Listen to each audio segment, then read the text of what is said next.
So, hi everyone, and hi Emma. We're starting off this new season of HOTS Masterclasses with a topic about radios and online and print media. Emma is here from DIY Magazine. She's the founder of the magazine which started in 2002. We'll delve into the past and the present, future, and talk about the current media landscape and what's their role in culture and how it's transforming it, and vice versa. If you have questions along the way, feel free to just ask and raise your hands, and we can take that. So Emma, thanks very much for being here. You said you're a bit nervous because you're the one usually asking questions, but don't be. It's going to be all right. So first and foremost, I'd like to ask you about the founding of DIY Magazine and give us a little sneak peek into let's say, the cultural landscape where you started it and why you started it, and some background around who you were at that time. Well, I was at uni, undergrad, didn't really think that much about it, just thought it would be something fun to do, and it was too expensive to do anything in print. Even the idea of a zine, which obviously sort of 10-15 years before had been the primary way of self-publishing, so it wasn't really thought about, but also we weren't really aware of what was out there, which it turns out, after having done some research more recently, was Pitchfork and Drowned in Sound. Pitchfork, I'm sure everyone's aware of. Drowned in Sound was in the UK, very similar thing, but that also had a really popular forum on it. And sorry to stop you, just maybe not everyone knows that DIY was an online magazine first. Yes. So this was the dawn of the whole online music journalism. We didn't go into print until 2011. The internet was, it's mad to think now how easy it is to start something, because every one of you could go home, regardless of your computer skills or level of them, and start something. Because you just go get a WordPress, make it look nice, put some words and pictures on there. We used to hand code every page because we didn't know about CMSs and anything like that. Like I was just saying to you, that before YouTube, the PR, who was usually the person from the website department at the label, it wasn't a press person, would send these URLs for streaming video that you had to hand code the player. So where it's now just copy the YouTube embed, you used to sort of have to know how to and find out how to put this URL in and how it worked. So it's sort of very primitive, but also people weren't doing it, so we were sort of figuring out how it went. And we'd sort of look at the BBC website and go, well, what are they doing and why? Okay, there's a big picture there. So we'll always make sure to have a big picture there, and things like that now seem really obvious. And how come you didn't just start a blog? Because blogs were already big that time. Well, no. This is sort of just before. Blogs were sort of a few years later. Okay. Like I say, because obviously, like now, you could just go on at that time, you'd go on Blogspot and just start posting things. Didn't realise at the time because you're sort of just doing it, and I was supposed to be doing a degree at the same time, which I did do, but I don't remember it because I was always in the computer lab. So did you start it alone, and what was the real motivation behind it? There was a group of us, and it was just we liked music, and there was people that wanted to talk about, by which I mean write about the music that they liked, and there was sort of no. The only thing was that, is it good and is it fun? So an early thing that was, I think in about 2004, the band Busted. I don't know, did Busted ever come here or break here? So they're pop punk, but like pop side of it. So if you think of Blink 182 here in the middle of that divide, they were like in the pop side. And they were hated. It's sort of like Avril Lavigne, but a group of boys. And we would cover it just as alongside everything else. And that was weird now because that's completely normal. They've played Download last year, and McFly played this year. So the music landscape has shifted somewhat, but at the time that was seen as like, oh, why are you covering them? They're a pop band. That was the only thing I can really think about that was a conscious decision to go against what people told us should be the case.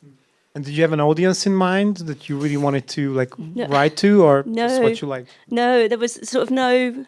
It was only much later on that I thought to who are the audience and how do you not alienate an audience, which even to me now is the biggest thing, is that I sort of picture a 14-year-old girl in the suburbs or in a crap town, and I'm from Milton Keynes, so I know about crap towns. I can recall going into a proper record shop for the first time. Milton Keynes only had like HMV and Virgin, and I went into Jumbo in Leeds, and this is not a slight against them, but I felt stupid. Like I was being made to feel stupid because the records weren't just in A to Z. They were listed by genre, but micro genres. And how was I supposed to know? You know, it was confusing enough for me in HMV when they put Weezer in metal, which I still don't understand. But like that was something that, you know, but imagine that was like child's play in comparison to what was in here. And they were playing jazz on the stereo. And I don't want anyone to ever pick up the magazine and feel like that. Equally, I don't want everyone to pick up the magazine and think, oh, this is stupid.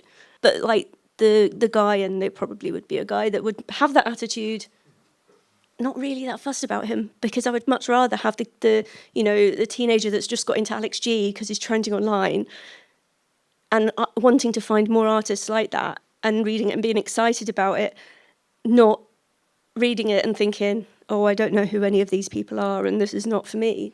As far as I know, it's only it's female only editors, right? Or most of the time. Yeah, we have had some male editorial staff, and the last team member Daisy, the publisher is a man, and he was another one, and my colleague was like, yeah, but all the best candidates that applied were girls. It's not that's also not a conscious thing, but I do think it gets noticed. It's not something we necessarily want to shout about because it's not like a thing that we've decided to do. Do you think it made any difference in what your voice came to be?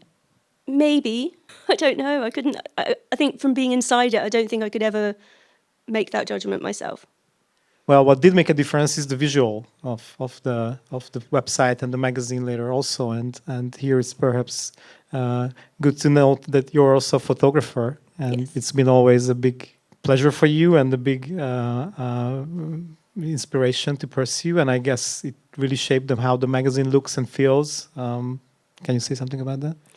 I guess I do. I since when was it, the March 2024 issue? Since then, I've also designed the magazine, which is I was like, yeah, I can do that, and then sort of like, oh, what have I said? It is important because the idea is you pick up the magazine, you start looking through it, you're flicking through it. The image is what's going to make you stop, whether that's positively or negatively. The idea, and it's always quite useful, especially when talking to like new bands who don't have a lot of experience in doing photo shoots, and obviously no one joins a band to have their photo taken. That's not the point. But the idea is that if that band looks like how they sound, naturally, the human instinct will be to stop and look and go, that looks interesting, because I'll use an extreme example. If you like metal and there's some gnarly looking men outside a garage door and it's fisheye, you're going to stop at that because you're going to go, that looks like something I might like to listen to. You can play with that a lot, but ultimately that's what's going to make you stop. Or if someone looks exciting or colourful, whatever it is, you'll stop at that. Then you'll read it and hopefully, well, you'll read it and go, I want to listen to that. Or you might read it and go, oh my God, this sounds awful. But either way, it's correctly conveyed something about the artist to the reader. And that goes for using press photos as well. And the way it is the idea is you stop to get someone's attention, then the words reiterate that. And do you think your eye to how a band presents itself made a difference in how you pick the bands, let's say, for the magazine, and just make this as a more important factor than maybe with other magazines it happens, and perhaps it shaped the whole cultural impact of the magazine itself? No, but I will say if a band has a better image, then it might end up bigger on the page. Or if the image itself is big enough in pixels, because that is a frequent issue, which I don't understand in this day and age how that happens, because even your mobile phone takes a picture that's big enough. By good, it doesn't mean the people look good. It doesn't mean fashion. It just means interesting and compelling, which I think it's important to point out that it's not about, having a bunch of models. In fact, sometimes having a bunch of models makes it boring. Okay, so a little evolution, like from online, you started to go to print. Was that a passion from the first day you knew you're gonna do, or it evolved? And it was always a passion. It came about quite accidentally, in that a really long and boring story that it was a client of our publisher on an advertising side, had a deal with some men's clothes shops. They had a magazine that I don't know if it still exists or not, but that magazine wasn't right for whatever reason, and they were like, do you want to go into print? We didn't even think about the rest of it, about then the arguments about if we have fashion pages, they shouldn't just be men, because our magazine is not a men's magazine. But it allowed us to get into print. There were loads of other issues that came up with it, but it got us into print, and then we haven't stopped doing in print. yeah, but then I guess a lot of financial questions came up, right? Because it's a very expensive Yes. thing to do. And how did you end up? How were you able to build a good business around it? I don't deal with the business side of things. But ultimately, it's largely advertising and brand partnerships and things like that. Luckily, in the last 18 months or so, I think labels have started to realise that if publications don't exist, there's nowhere for their artists to go. So there are some labels who will frequently advertise with us, never in exchange for editorial. That's very important to add, and that is a very much a line. And I don't even like it when it's suggested to put the ad for that artist next to the artist feature, because then it does look like that, even though it could be that it's Domino advertising, and Domino are a big label with lots of money, and the artist could be Arctic Monkeys, who, not that we've got a feature with Arctic Monkeys, but an artist that would cover regardless, like there's no question. But actually this month in the issue that's just come out, Sprint's advert is just to support music magazines. So it's there on City Slang, and that's just the stance. They're not like advertise. They've chosen to advertise and to use their advertising budget, but not to advertise their record, but to go, no. You need to support guys like these, which is really just. I mean, they're a punk band, so it's a very punk thing to do. But also just like, yeah. I mean, also really sound of the label, who, to be fair, also do have a reputation like that as well. And when was do you remember a turning point or maybe a milestone where you felt like, okay, we are really making a difference and this is going somewhere and it's something important we're doing? Was there a point or perhaps many points? It's been, and it even happens now when someone knows what DIY is without me having to explain it. And even the other day when I was in HMV and they were asking for my email address, and I give my DIY email address because it's shorter, and so it's really easy. And she's like, oh, DIY magazine. And I'm sort of like, I don't know how to react to this. And even some good friends of mine in a band, one of them said, oh, that was kind of how we got into modern music. Like, that he subscribed to the magazine. And he was really excited to meet me because... And I was sort of like, wow, that's... I still find that really weird. Yeah. And do you know in some stories, the effect though you had on bands and how you maybe broke them or didn't break them? So, it wasn't in the interview with us, but with an interview, I believe that Diplo and Mo got in touch with each other based on one saying the other, which obviously huge. And also at the Brits, maybe 2016, there's sort of a group of like online people, and we'd got, just before the entrance as they went into the O2, we'd all got our little placards with our publications in front of them. And Mark Ronson stopped and said, which one of you's DIY? And I was like, me? And he's like, love DIY. Me and Lily read it all the time. And then he sort of went in and I'm sort of like, everyone just like looked at me to be like, and I was like, managed to get an interview with him out of it though, because like emailing the PR going, he said he loves us. Can we talk to him? So Oh, that's great. And so over the years, when you started print, and I guess there was a point where online started to be bigger again than print. How did you navigate that process? And also, even now in the last few years, some like Enemy just shut down its print, right? If I'm not mistaken, and also it's been just a very difficult few years for print. And it's sort of meshed into one. So it's not that there's a website and a magazine separately. They are very much one and the same. Everything that goes in the magazine will also go online as its own article, which obviously gives us another chance to promote it, people another chance to find it, and everything like that. Old school PRs who'd only ever worked in print didn't want to work on online, and then they sort of got people running online that were seen as lesser, but now those tend to be the same people, so it doesn't tend to be that even at major labels it's one person or one team. It's not a separate people working print and online, because if you Enemy do publish in print, but it's not every week.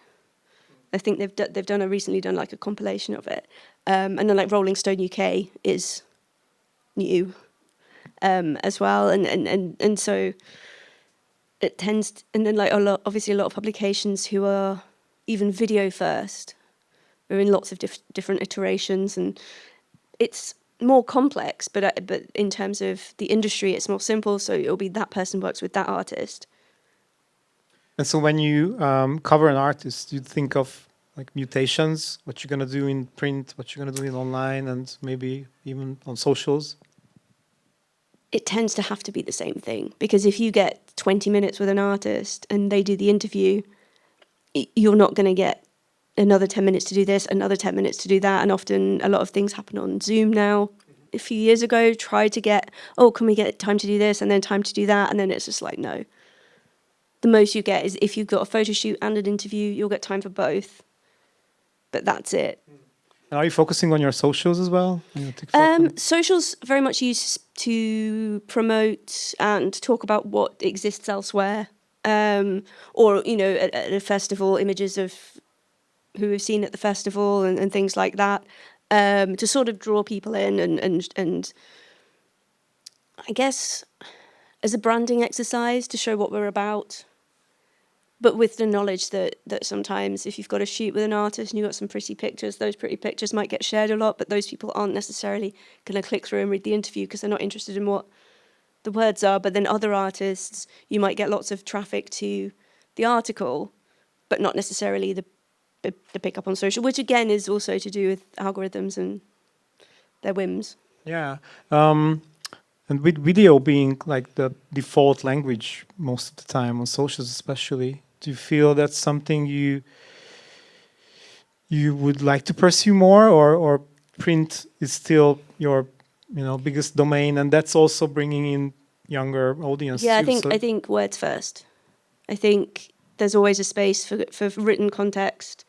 I say as someone who I can't even watch a video tutorial. So watching a video of someone speaking, I can't follow it. But there are people that do that, but that's very different because it's basically television. What would have been on music television 20 years ago is what someone's doing on YouTube or TikTok.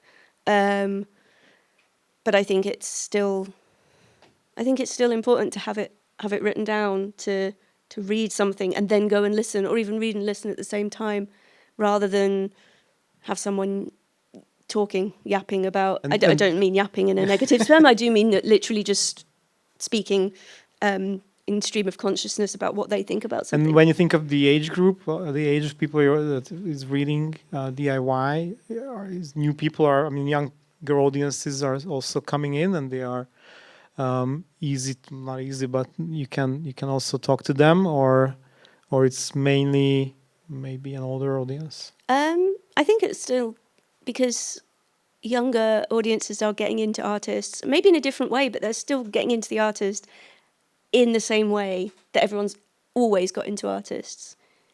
They might discover them via a different means, but I think the relationship between fan and artist, and I like this person's music, and I like this person, and what they put forward into the world is the same as it was for the Beatles.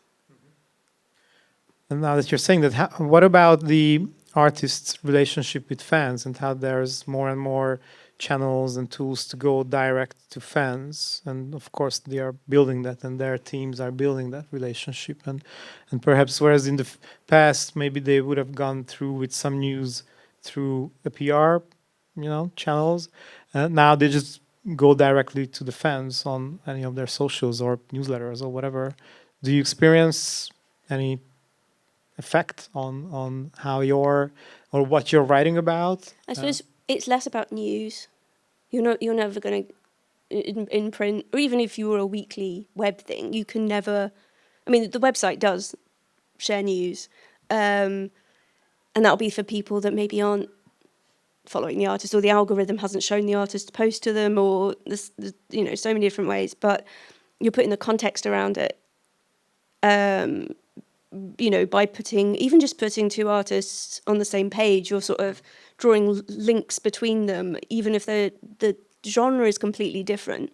By us putting, especially like there's a page called Noi Recommended. Noi is our new music section, and we'll do like 5 or 6 artists a month to highlight. Those artists being next to each other is putting context with them, and they can be completely different in genre or style, but we're saying we like these. We as the collective DIY, which in some way is drawing links between them that maybe didn't. I don't know. They probably do. So there's no intention like who you put next to each other. It's just the team is. No, I mean in reviews, when I lay out reviews, I do try and mix things up so that you don't put all the artists that sound the same as each other. You're not going to put all the sort of windmill post-punk bands together on the page because that's boring. But showing the breadth of editorials, so making, if you've got a rapper, you're not putting the sort of 3 rappers you've got in that section together, but to also show, just so that someone flicking through, there's lots of different stuff here, it's not all the same, so that it's not all just some grumpy looking men in their dad suits, because that's not, there's a lot of bands like that, believe me, but that's not just what we cover. Okay, and now we're talking about the editorials. How can get one on it? The editorial.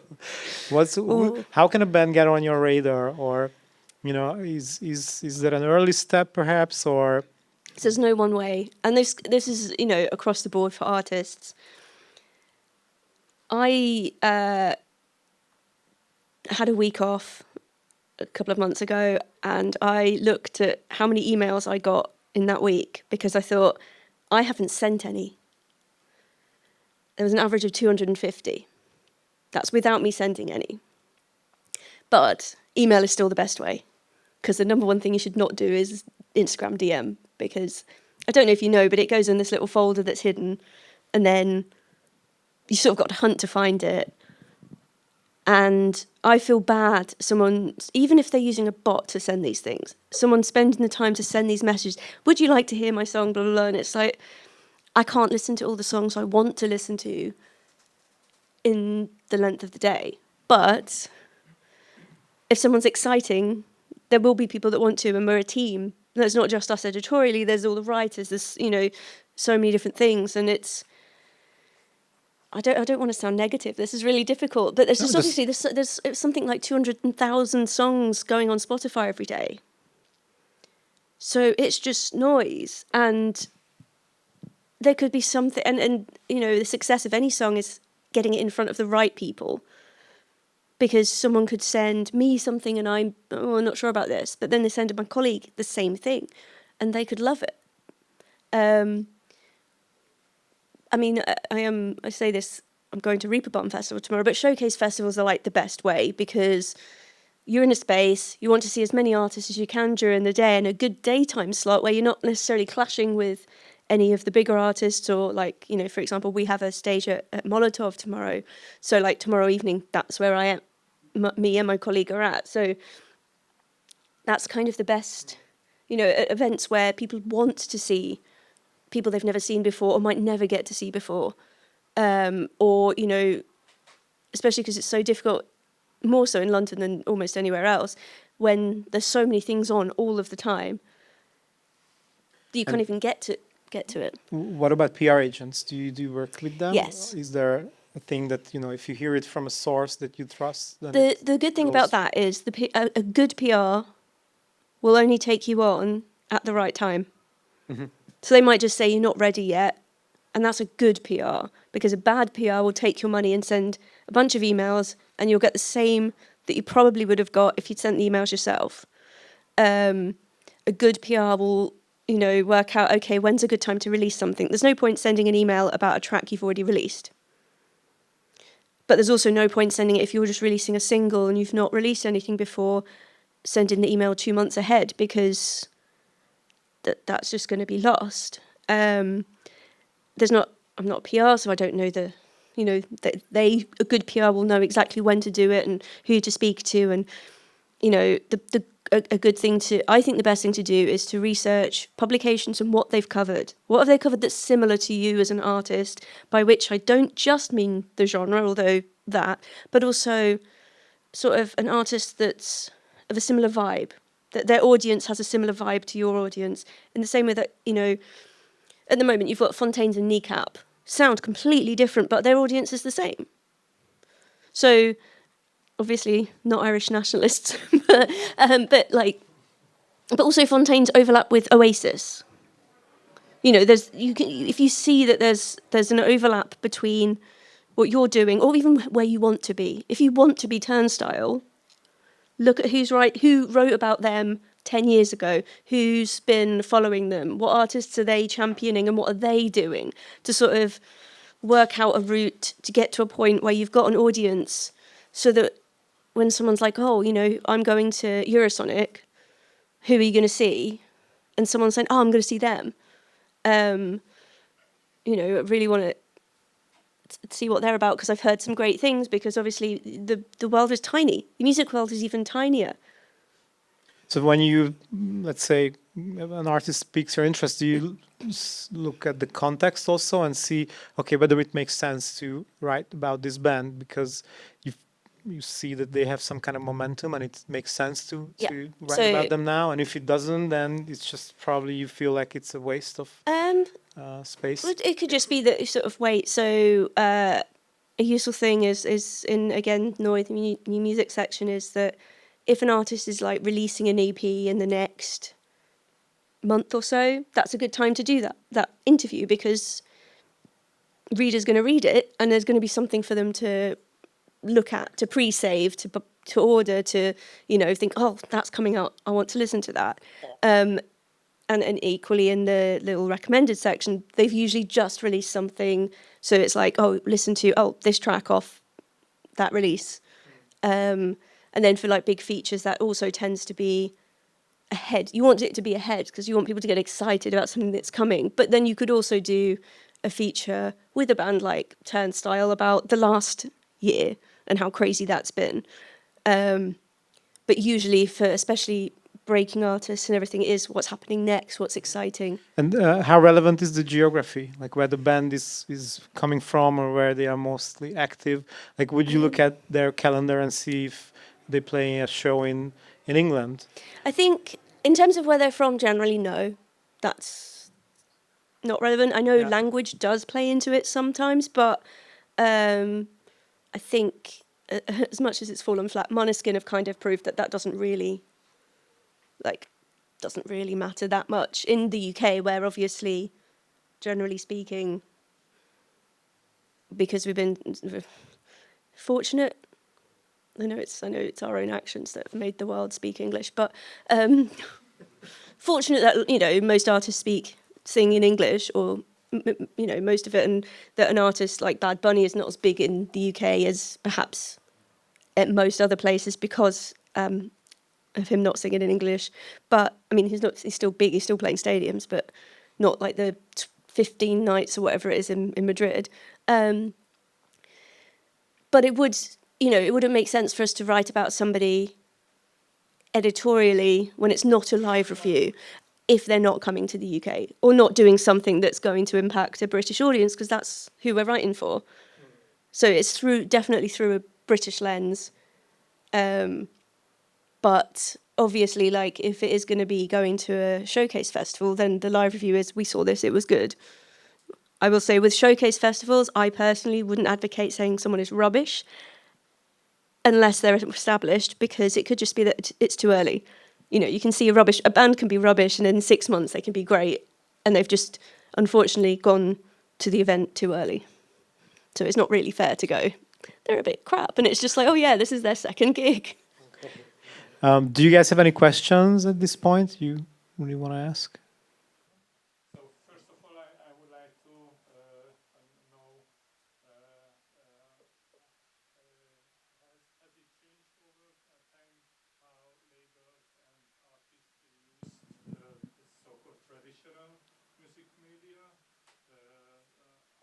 Are media more or less important in the music context? How do you see?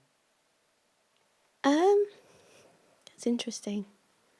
I think it has changed how they see it. A lot of it increasingly frequently, we will ask about time with an artist, and it will be like, well, they'll only do the cover, and it's a realization that that's the label wanting the little image on social media, and it's an artist that, you know, we've not done anything about, and it's sort of like, if you put an artist on too early on a cover, like, that doesn't benefit us, because we're not going to sell any magazines because nobody knows who this person is. But from the amount of emails I get, definitely still there's a lot of people that are like, definitely want coverage. But it is, sometimes do wonder if it is just taking a sheet off. And that's, I think, when I get most cynical. It's like, well, they're bullying us to, you know, to try and get something. But then we're asking about the artist, and then, I mean, you know, when someone's got no time or they're only doing 2 interviews, that's fine. It's, yeah, I sort of do wonder sometimes if there's, I used to think that there was like a secret that like management and labels were keeping. And then I went and did a master's in music business management, which isn't about management, but it was a lot of like philosophical theory and applying it to the music industry. And it's not. There's just sort of a lot of people that will go, this is what I say and this is what we're doing. Sorry, I don't know if that actually answered. Yeah, I think. And the other question is if AI-generated content affects your business in any way.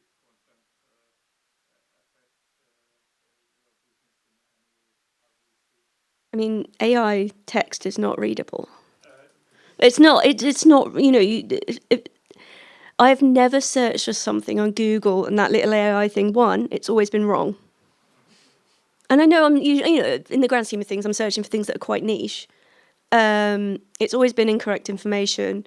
And then whenever there's been sort of, you click on a spammy website and you can see it's written in AI, and it's just like, this doesn't, they would, even for those of you, for, you know, you're written English, I can only imagine what I don't know any Hungarian, but my written French or German would be very stilted. But you can always tell the difference between there being a human opinion and a human thought process in there versus maybe the grammar and syntax isn't 100%. Like I guarantee that whatever you would write without putting it through any kind of AI filter would be 100 times better, because it would actually have what you think and what you feel about what you've just listened to, as opposed to, let me rewrite that for you, where that just makes it bland and usually ends up saying the same thing twice, but in a less aggressive way. And obviously music, especially writing about music, is passionate. It's feeling, it's, you know, you can make up words. That's like the best thing. And I'd much rather have someone invent a word that, even if I didn't fully understand it within the context of the sentence, you sort of go, oh, that's what, yeah, okay, I get that. You could say a riff sounds splodgy, but you'd know what that meant. Yet AI sort of, it's making everything like bland and magnolia paint and not really saying anything. It would just be like, oh, it had an effective riff, and you'd be like, well, that doesn't. Yeah, and do you feel that for music as well, that artists are using more and more tools to make music with some kind of AI tool? Is that something you not noticed, or No. not really? No. I mean, obviously the music that we cover is usually, you know, bass, guitar, drums. Maybe there's some synths, but there'll probably be like a keyboard and not anything, you know.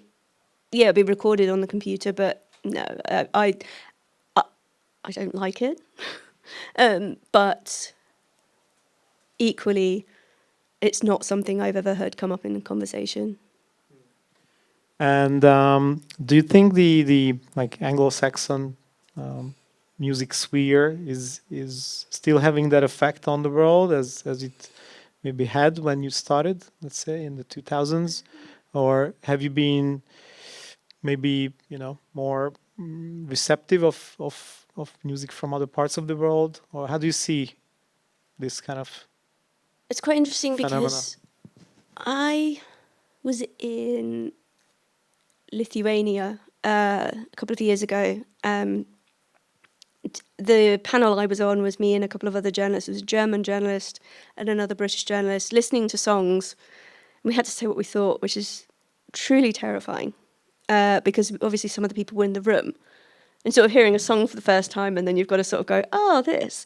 But one thing that clicked for me was there was a really, really interesting song that to me sounded a bit like the artist Tune Yards, if you know them from the States. You know, the drum rhythms, and there was a lot going on, and I was like, it sounds like it should be playing Green Man Festival in Wales. And it was all based on traditional Estonian music. And that was more interesting than the artist that was trying to sound like Editors, a band who I don't understand how they're as big as they are across Europe, because I find them very boring. It's like, I mean, I'm not even an Interpol fan, but it is like somebody put Interpol through the worst photocopier and got something. But that's my personal opinion, not necessarily the opinion of DIY. But this band were trying to sound like that. And the lyrics were cringe. And I do understand, again, language barrier, but I was sort of like, if I didn't know what you were singing, it would be less cringe. Also, why are you trying to sound like this English band? And I get influence. I think it was that it wasn't like, you know, you synthesize an influence. You like, you know, sometimes an artist says, oh, I'm really interested in this. And you can, I can hear that. But it's not a photocopy. It's not trying to sound like them. And I think what they've done is they haven't synthesized the influences. They've just sort of copied them. And it's infinitely, basically, then I was talking with a Czech woman, and she was saying how she was talking to her Polish friend about this Polish dance music that's apparently really awful and really cringy and gets played at weddings and people get drunk to it. But anyone who's not Polish, when they hear it, they love it. And I was sort of like, it's like that, where if you're doing something that's to my ear is different, that's really fascinating and interesting. Or equally, it doesn't have to be that you're taking anything traditional at all. It's just that you've listened to all of these other artists and producing something that's interesting. Versus, I think sometimes I think it's that if something sounds like it's trying to pander to the Anglophone market, that's sometimes worse than just doing what you're doing and then picking up on it. Because you don't have to win over the UK or North America. Like, be perfectly fine without it, and it could be that you're making music that's just not necessarily that popular, or it has a tiny niche, but like it's not necessarily going to chart. If that, yeah, but that was, I think, kind of the plague, you know, that people were, you know, all people grew up on listening Anglo-Saxon music, and those were the idols, and just first thing was to try to copy them, and I guess finding an own voice is. Yeah, I mean, that's an experience thing, isn't it? That's, you know, you form.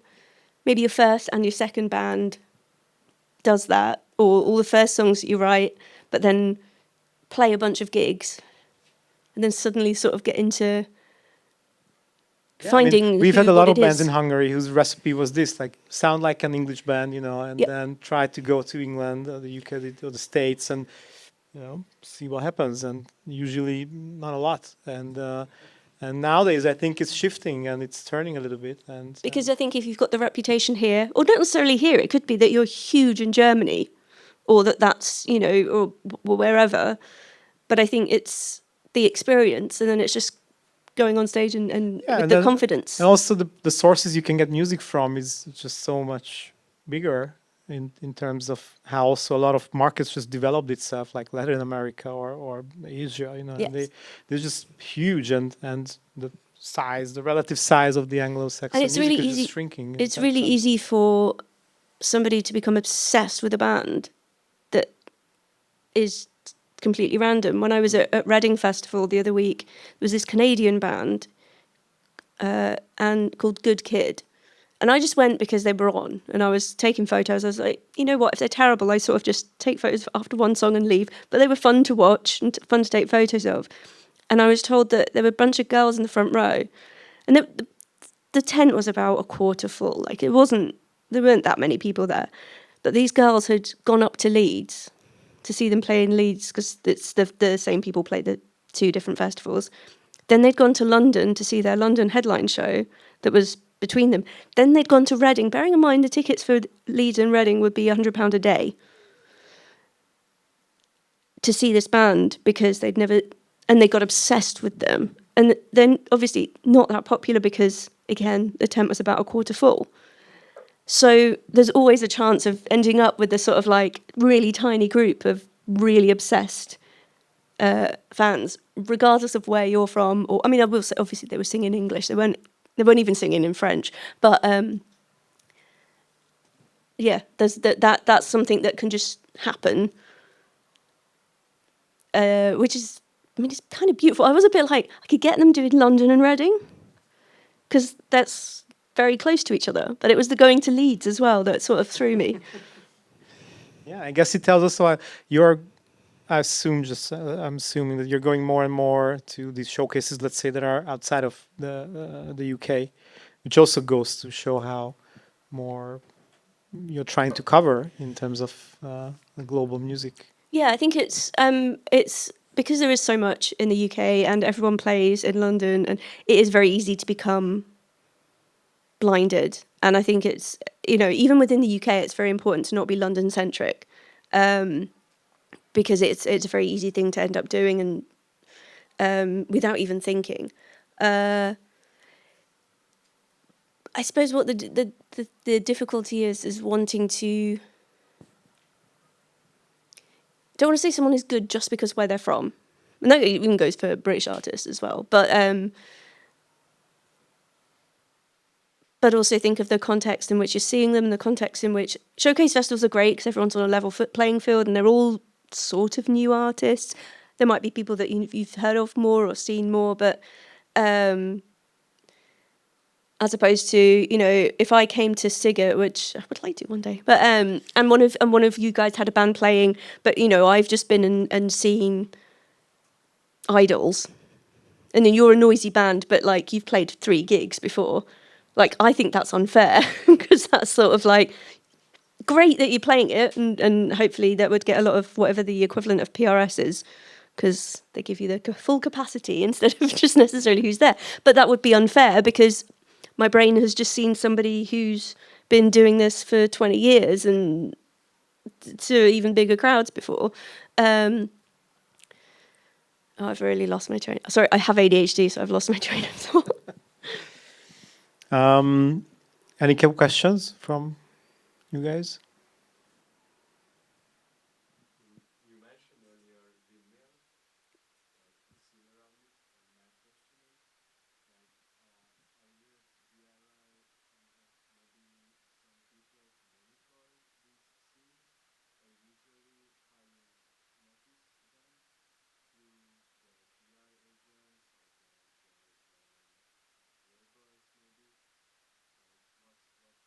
it more like the hunting method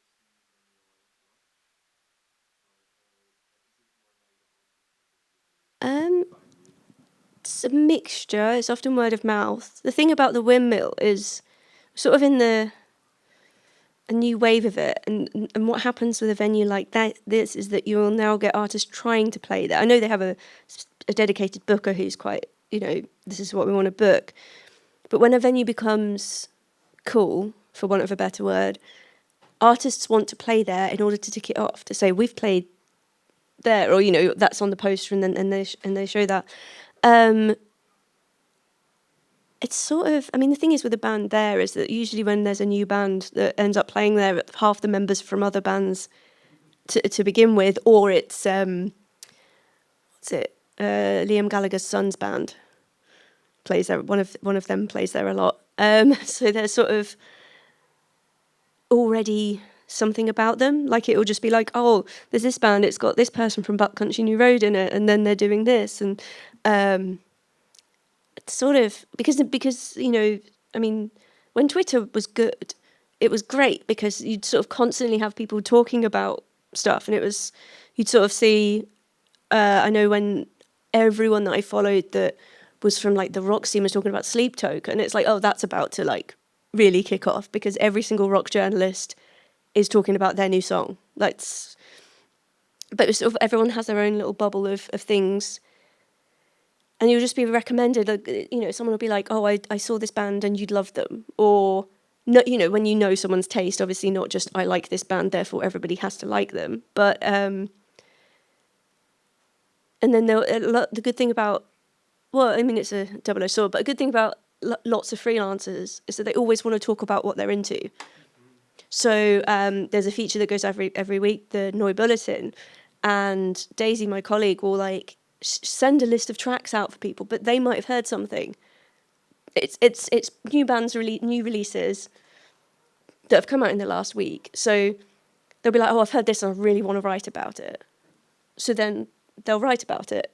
So when you've got sort of people like that across, I mean, it isn't just the UK, but mostly the UK, everyone's sort of monitoring that. So it could be that somebody's up in Leeds, and so it's the next, you know, band that's coming from up there, that someone's like, yeah, this is great.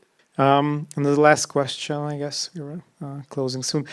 Do you pay much attention to what a band is talking about besides their music, and what kind of, you know, stance they're taking on social issues, anything else? Like, is that something you like to focus on and feature, let's say, when a band has a really interesting when it's part of their ethos? Yes, because a band is the sum of its. Well, a band is greater than the sum of its parts. But you know, when you've got an artist and something is part of their DNA as a band, absolutely. What I don't necessarily like, and I think Nova Twins has spoken about that, is people would assume them to be political. It's not in their music. You can't just tell because it's two black girls that they've got to speak about whatever number of issues, or, you know, because a band is all women that they should necessarily speak about certain issues, etc. But yeah, absolutely. And when it's part of the band's DNA, and also when they're doing it. I mean, the beautiful thing I say was spontaneously see at Finsbury Park, and then putting the Palestine flag and putting the message up. And I was photographing, and it was like the last three songs, so it was the end of the show. And being able to, I mean, it was when I was behind, literally looking through the viewfinder of my camera, going, "This looks incredible," because it's just such a powerful. Something that's quite simple image-wise, and I was like, oh, this is like obviously agreeing with what they're saying and their stance and everything, and Lambrini Girls as well being so outspoken, and obviously it's in for them, it's in their music as well as on stage. And but even doing it in a subtle way when I think just showing who an artist is. Does that make sense? Because I don't want to. Do you see it as becoming a trend on its own? That, you know, bands are just doing this because it looks.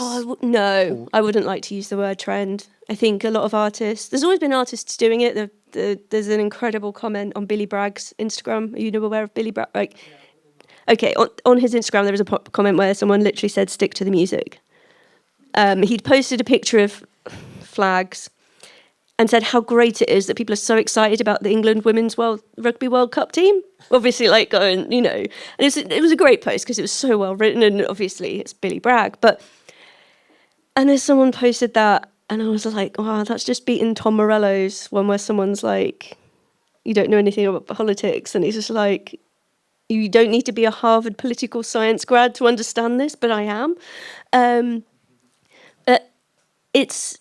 I think a lot of artists in the past have been worried about saying anything. I'm not necessarily talking about Palestine here or you know, other issues, or been worried about being political because of record sales. Whereas now, it's just, no, you can't be silent. You know, when trans rights are being attacked, especially in the UK, you can't just say nothing. If you've got a platform and it makes sense for you as an artist, I don't think anyone's doing it just because everybody's doing it. And the worst case is that if someone was, well, at least they're speaking out. Okay, thanks very much for this. I think this was a good closing remark from you, Emma. Thank you very much. If there's any last question, you guys can bring it on. Yeah. I have one. You're thinking about word of mouth, and I'm wondering how important do you think publicity is versus word of mouth? Like, how often do you see a band that's truly, really interesting and not blow up for a long time for some reason? I mean,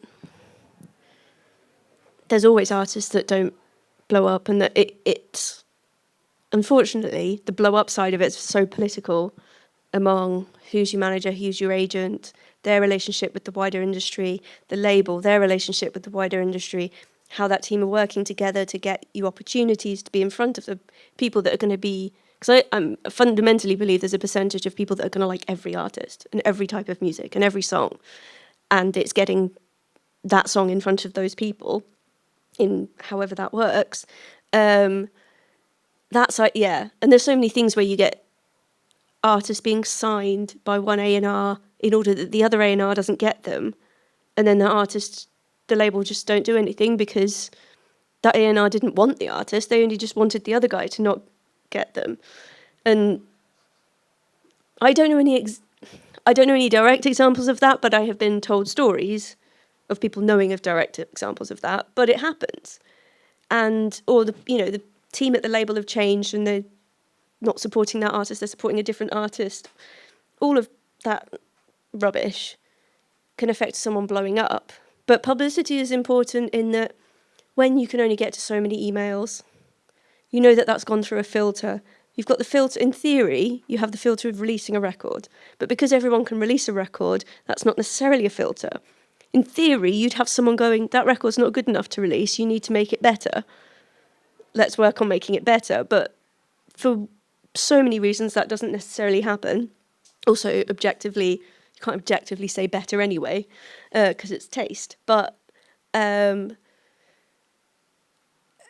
good PR will make sure that they're sending the email at the right time, that you're releasing at the right time, hopefully working with the label to make sure that happens and to make sure that they're contacting the right people that are going to be receptive, so that, if you're a hard rock artist, they're not going to ID Magazine or they're not going to Resident Advisor, which is dance music. They're going to Kerrang and Rock Sound and they're saying, this artist, you should listen to them.